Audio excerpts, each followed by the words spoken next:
Hey, Kyle Leon and John Barbin here today with some advanced fat loss tips and tricks for all the ladies at home that would like to accelerate their fat loss results. Because truth be told, women have a lot more difficult time losing weight, and it's just a genetic truth. It's evolution.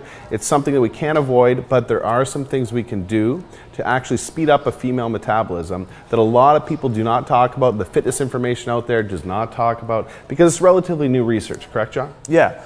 One of the major differences is women's hormones tend to fluctuate much higher and much lower than guys. And specifically when a woman's dieting, her number one fat burning hormone crashes a lot faster than a guy's. And so that they end up hitting a plateau and they can't lose any more weight. And I'm sure all the ladies at home that have tried to diet with their man or with a friend or with their husband the exact same way as the guy probably hasn't experienced the same fat loss results and has probably hit that fat loss plateau a lot quicker. That's something that a lot of women write in and experience. And that's because of their body's number one fat burning hormone crashing and dipping a lot more than their guys. And there's some good news with that though. Yeah. Women get to eat up more and have more frequent cheat days to kind of deal with this crashing, and that gets them out of the plateau and gets them burning fat again. Well, that's one trick we use. Also, another trick that we like to use with our female clients is the fact that, well, between carbs and fats, women tend to utilize their fats a lot more efficiently than their carbs. So simply substituting out carb calories for fat calories can go a long way into accelerating the fat loss results of a female, correct? Yeah, and that works with the hormones going up and down and works to balance it all out. Moving forward, with all of the estrogen in the environment, we know that estrogen promotes weight gain and fat gain. There's so much more estrogen in the environment today that we never ever asked for between herbicides and pesticides and processed foods.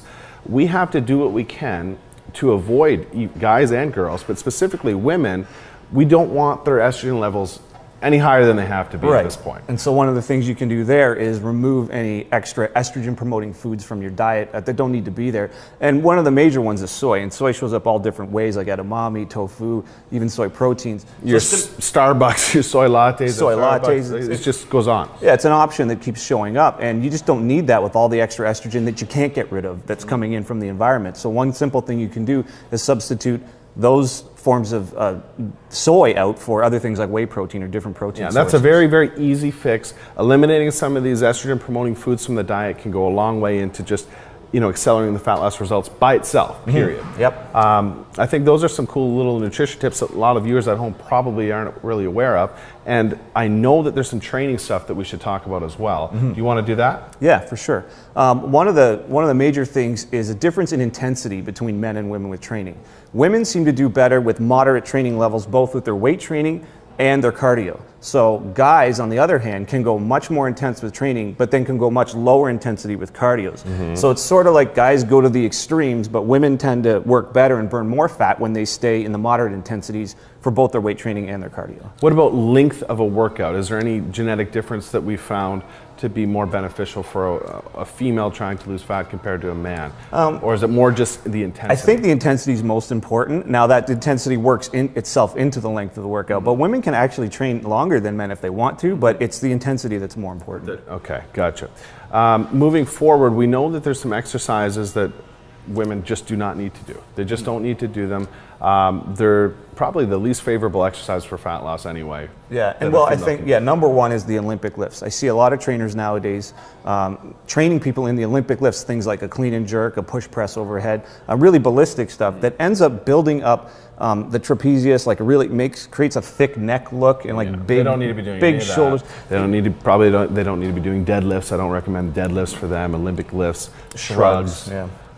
Anything of that nature, the heavy compounding movements are not usually necessary. No, it's not. It's not going to give you a balanced look. It's going to give you an overly thick upper body look, kind of like a male bodybuilder. So that's definitely exercises to stay away from, and it's not going to help with getting the heart rate up or burning fat. Now, one I see women do all the time in the gym that I really recommend against are sort of weighted abdominal, weighted core exercises, weighted oblique exercises that are going to do nothing but widen the waist. Yeah, now that's a big mistake and a big misconception that somehow training your abs and training your abs more often and heavier is going to make them leaner and smaller. No. But in reality, it just makes you blockier and thicker through that area. And it'll actually make your waist bigger. So what we recommend, a tip, is to do whole body exercises that train your upper body, your lower body, and your core all at the same time and all in balance, and that will keep your ab area tight and your waist area tight instead of thickening it up. Okay, cool. So let's quickly review some of the tips that we covered for female fat loss today that is not really out there in all the magazines or publications. Starting with nutrition, one, okay, women can incorporate a few more cheat days, a little bit more frequently to spike their body's #1 fat burning hormone, which tends to go in the tank a lot quicker than guys.